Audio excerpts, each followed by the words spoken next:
The calculus of silence. The Galactic Council chamber was silent for exactly 17 seconds. That silence was louder than any alarm. Counselor Mixthar, a Faxian elder, whose iridescent exoskeleton reflected the harsh illumination of the chamber, finally spoke. His voice carried the weight of 300 years of diplomatic service. 67 million, he said flatly. The Vrock have eliminated 67 million Selvan civilians in the past 14 days. The bombardment continues as we speak. Around the massive circular table, representatives from every major interstellar power shifted uncomfortably. The Tixian delegation had already called for direct intervention twice, only to be voted down. The collective, a hive mind species that thought in perfect unity, remained still, processing data through channels humans could never understand. The Sill merchants, ever calculating, were silent, recognizing that economic sanctions meant nothing to an invading force, actively committing genocide. The Vrock demand territory, added Counselor Ven Alian, whose crystalline form fractured the light into 1,000 points. They claim the Selvan territories are historically theirs. A false claim, but one they're willing to defend with orbital strikes. Admiral Soren Call, representing the Coalition Defense Force, leaned forward. We have 6 battle groups within 3 weeks' travel.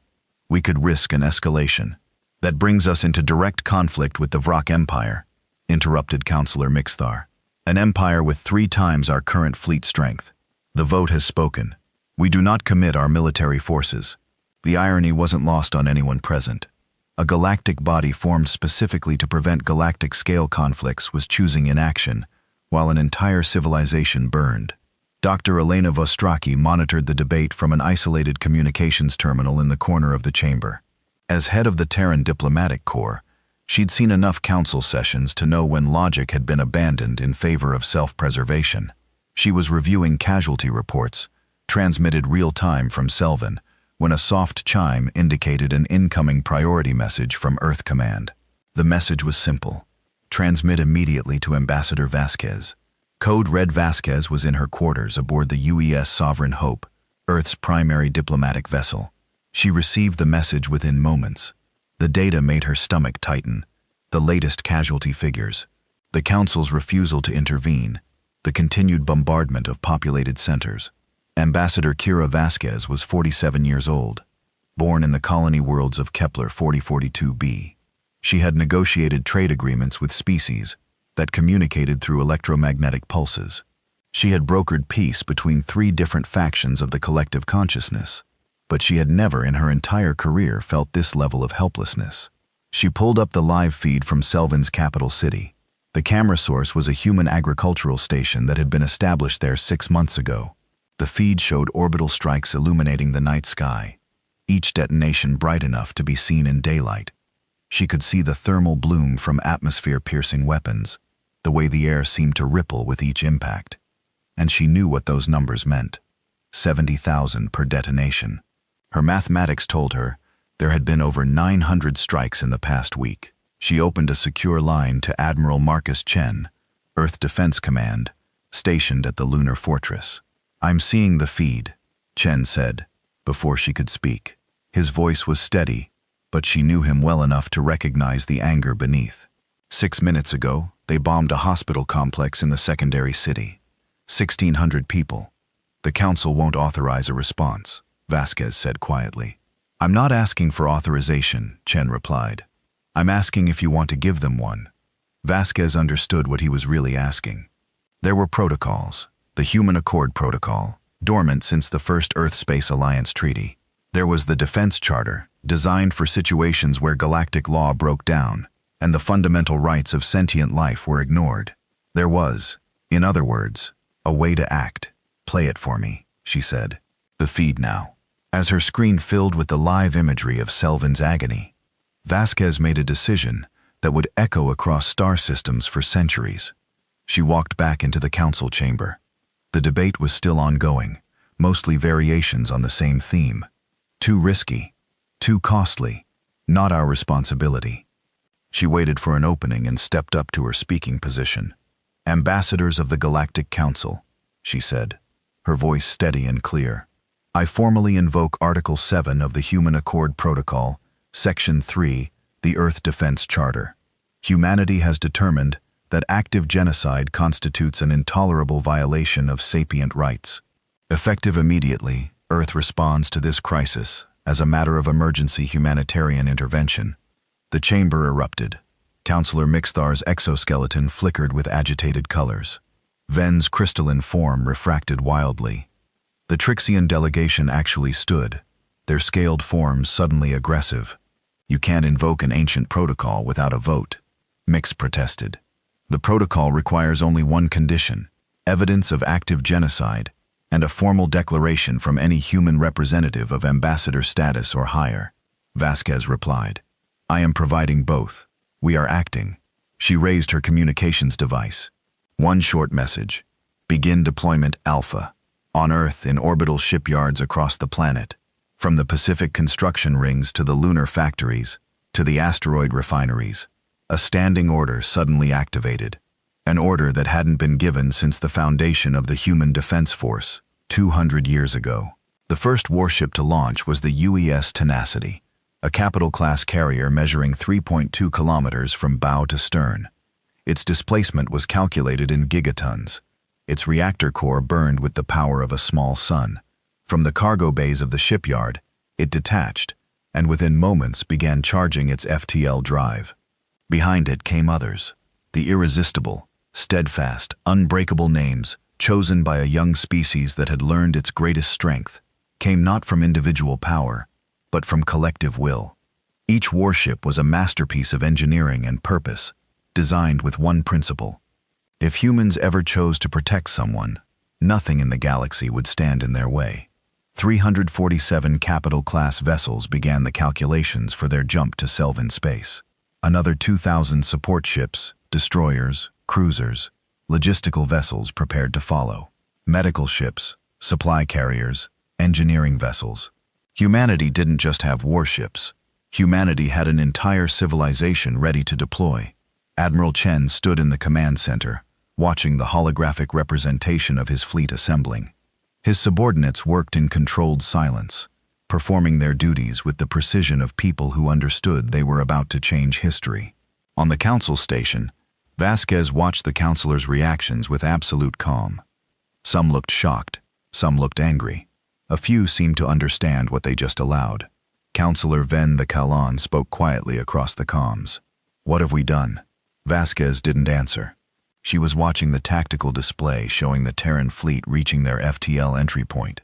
"The problem," she finally said to no one and everyone, "is that you thought we wouldn't act because you didn't ask us to. You were wrong. When millions of children burn in orbital fire, the question isn't whether we're invited. The question is how quickly we can arrive." The first Terran vessel began its jump. Behind it, like an avalanche of starlight, the others followed. In her quarters, Vasquez watched the live feed from Kelvin one more time. She saw another strike bloom across the darkened landscape. But now, in the corner of the frame, something new appeared. The charging signature of an FTL entry point: help was coming. Within 72 hours, Earth would remind the galaxy of something they'd forgotten: that there are forces in the universe far more powerful than weapons. There are those who choose to protect, and when they choose completely. The weight of thunder. The Vrock command center was bathed in the glow of tactical displays showing the subjugation of Kelvin territory. General Sharketh studied the progress reports with satisfaction. Another planetary city falling to orbital assault. Another population center gone. The Kelvin were resilient, inconveniently so. But resources were infinite, and the Voth will was absolute. How long until full territorial occupation? Sharketh asked his tactical officer, a younger Vrock named Krell. 3 weeks, General. Perhaps 2 if we increase bombardment intensity. Krell replied. The Kelvin have no orbital capability, no defense platforms. They're defenseless. Good. And Sharketh settled back into his command chair, and the council ship still maintaining distance. The collective and the Tyrixian delegation are protesting, but they won't move. They never do. Sharketh allowed himself a moment of satisfaction. This was how galactic politics worked. Strength was the only language that mattered, and the Vrock had strength in abundance. Another strike was being prepared, this time targeting the capital's water purification complex. Why kill soldiers when you could eliminate entire cities? He never saw the space distortion that appeared on his outer sensors. One moment, the Vrock sensor array was displaying normal background radiation. The next, it was screaming warning klaxons as 347 massive objects materialized in the Selvin system, like the arrival of a second sun. Unknown contacts. Krell's voice cracked with alarm. Capital class vessels. Multiple unknown configurations. Numbers, still. He went silent, watching his displays update. General, I count 347 capital class. 2,134 support craft. File signature matches the human technological parameters. Sharketh stood. The humans? That's impossible. They're months away from General. The lead vessel is transmitting on all frequencies. The communications array crackled to life. The voice that came through was calm, authoritative, and utterly without mercy. This is Admiral Marcus Chen, Earth Defense Command, representing the United Humanity Defense Force. You are occupying the sovereign territory of the Selvin Collective. You have 60 seconds to cease all hostile action and begin withdrawal of all military forces, or face the consequences of your refusal. Shketh's face contorted. This is a bluff. Humanity has no authority here. They're outside their 30 seconds. The voice interrupted. Sharketh looked at Krell. Launch everything. These primitive newcomers have no idea who they're facing. The Vrock have crushed empires older than Earth's civilization. Let them see what real power looks like. Krell's fingers flew across his display. Somewhere in the Vrock fleet, weapon stations came online. 42,000 striking craft launched toward the Terran vessels. Missiles, energy weapons, plasma ordnance, the full arsenal of the Vrock military machine. It took 8 seconds for them to travel 1 million kilometers toward the human fleet. The first wave of Terran point defense systems activated. The reaction was immediate and absolute.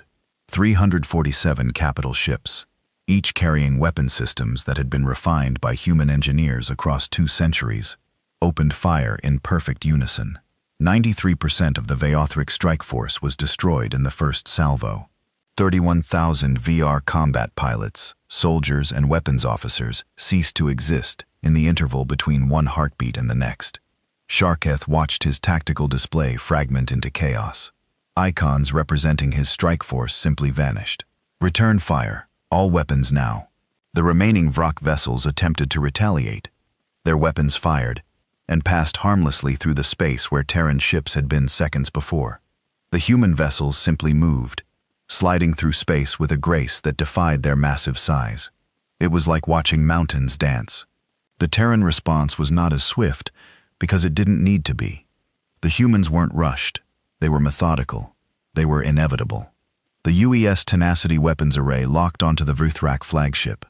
Admiral Chen's voice came through again, this time quieter, somehow more terrifying. I gave you a chance. The energy beam that emerged from the Terran flagship's primary cannon was visible even from the surface of Selvin.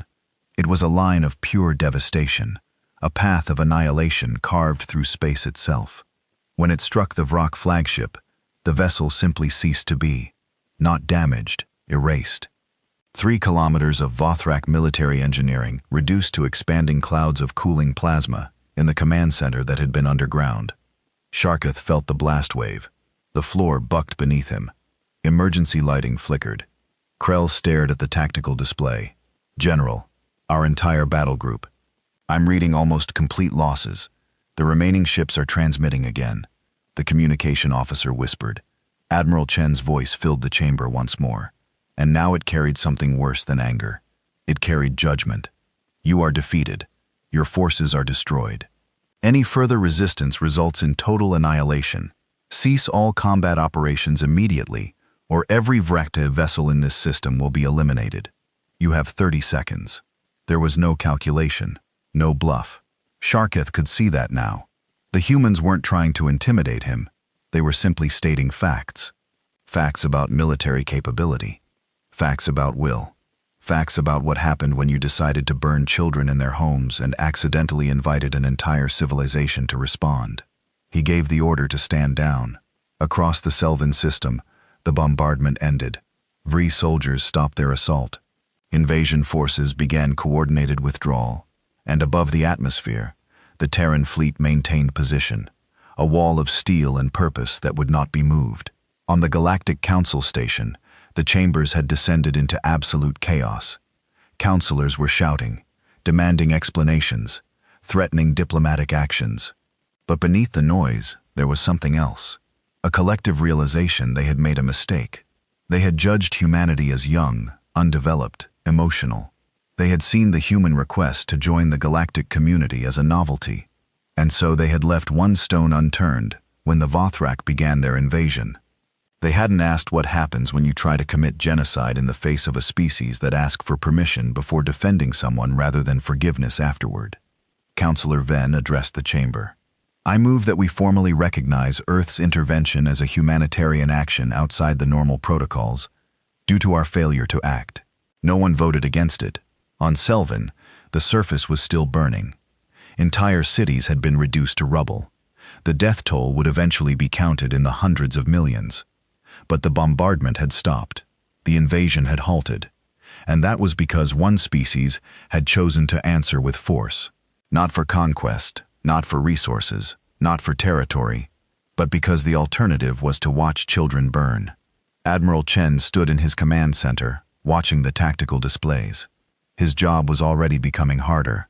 Not the military part, which was finished, but the humanitarian part, which was just beginning. He opened a broadcast on all frequencies. To the people of Selvin, this is Admiral Marcus Chen, Earth Defense Command. Your crisis is ending. Our medical vessels are beginning orbital descent. Our engineers are preparing to restore your infrastructure. We are here, not as your masters, but as your aid. Stand strong. Help is arriving. On the surface, a young Selvin female, one of the survivors of the bombardment, emerged from a collapsed shelter. Around her, the landscape was scarred with the marks of orbital strikes. Bodies lay uncounted, but above, descending through the atmosphere like falling stars. She saw them, Earth ships dropping from orbit to land among the ruins. The first one she saw was the UES Mercy, a medical vessel designed specifically for crisis response.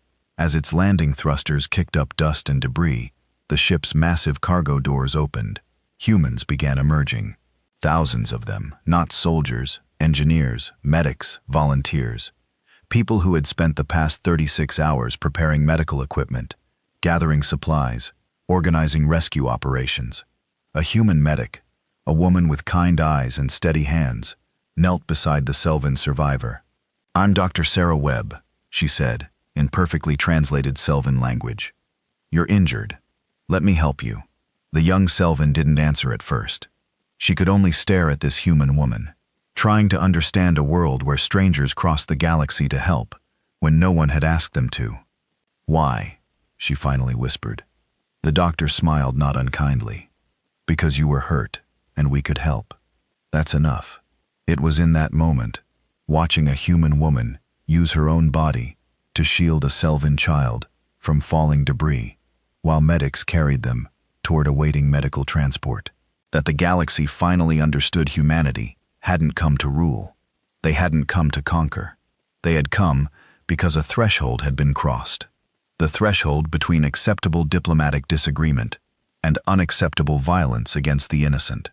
And when that threshold was crossed, humanity responded not with negotiation, but with protection. The Vrock would be tried for their crimes. The Selvin would heal slowly, painfully, but supported by those who chose to stay, rather than simply offer sympathy and depart. And the galaxy would remember this lesson. Sometimes the most powerful thing a civilization can do is not to dominate, but to defend, not to conquer, but to heal. On the command deck of the UES Tenacity, Admiral Chen received a message from the collective representative on the council. The text was simple. Thank you. We forgot what mercy looked like. Humanity has reminded us. Chen read the message, and for the first time since the battle began, he allowed himself to rest. The hard part wasn't over. The real work, rebuilding, healing, preventing the Vrock from simply mobilizing again, that was all ahead. But for now, in this moment, the burden of choice had been answered. Humanity had been asked a simple question through the Council's inaction. Do you care enough to act? And Earth's answer, delivered in the form of 347 capital ships descending through the stars, had been clear, unwavering, and absolute. Yes,